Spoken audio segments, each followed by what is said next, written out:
ತಮ್ಮೆಲ್ಲರಿಗೂ ವೈನವಿ vlogs YouTube ಚಾನೆಲ್ಗೆ ಆತ್ಮೀಯ ಸ್ವಾಗತ.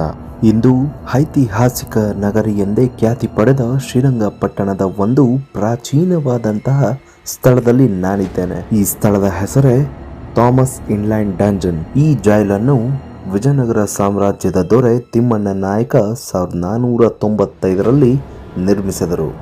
ಇದನ್ನು ಟಿಪ್ಪು ಸುಲ್ತಾನನು ಮರಾಠರು ಮತ್ತು ಇತರ ಯುದ್ಧ ಖೈದಿಗಳನ್ನು ಸೆರೆ ಹಿಡಿಯಲು ಬಳಸುತ್ತಿದ್ದನು.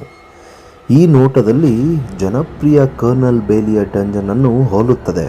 ಆದರೆ ಇದನ್ನು ಕಂಡುಹಿಡಿದ ಥಾಮಸ್ ಇನ್ಮ್ಯಾನ್ ರವರ ಹೆಸರನ್ನು ಇದಕ್ಕೆ ಇಡಲಾಗಿದೆ. ಇದು ನಿಜವಾಗಿಯೂ ದೊಡ್ಡದಾಗಿದೆ. 45 ಅಡಿ ಉದ್ದ, 32 ಅಡಿ ಅಗಲವಿದೆ. ಈ ಸರಳ ಡಂಜನ್ ಕಾಲ ಕಳೆದು ಹೋಗಿತ್ತು ಮತ್ತು ಇನ್ನು ಸುಲಭವಾಗಿ ಗೋಚರಿಸುವುದಿಲ್ಲ. ಆದರೆ ಇದರ ಆವಿಷ್ಕಾರದ ನಂತರ ಅನೇಕ ಪ್ರಯಾಣಿಕರು ಭೇಟಿ ನೀಡುತ್ತಿದ್ದಾರೆ. ಈ ಡಂಜನ್ ಇರುವ ಉತ್ತರ ಮತ್ತು ಪಶ್ಚಿಮ ದಿಕ್ಕುಗಳಿಂದ ಕಾವೇರಿ ನದಿ ಕೋಟೆಯನ್ನು ಸುತ್ತುವರೆದಿದೆ. ಪುರಾತತ್ವ ಶಾಸ್ತ್ರದ ಸ್ಮಾರಕಗಳು ಅಥವಾ ಐತಿಹಾಸಿಕ ರಚನೆಗಳು ನಿಮ್ಮನ್ನು ಮೆಚ್ಚಿಸಿದರೆ ಈ ಅಸಾಧಾರಣವಾಗಿ ನಿರ್ಮಿಸಲಾದ ಡಂಜನ್ಗೆ ನೀವು ಭೇಟಿ ನೀಡಬೇಕು. ಇದರ ವಿಶಿಷ್ಟ ವಿನ್ಯಾಸವು ಯಾರನ್ನಾದರೂ ರೋಮಾಂಚನಗೊಳಿಸುತ್ತದೆ.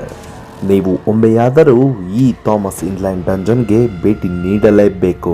ಮತ್ತಷ್ಟು ಮಾಹಿತಿಗಾಗಿ ನಮ್ಮ ಚಾನಲ್ಗೆ ಲೈಕ್, ಸಬ್ಸ್ಕ್ರೈಬ್ ಮಾಡೋದನ್ನು ಮರಿಬೇಡಿ.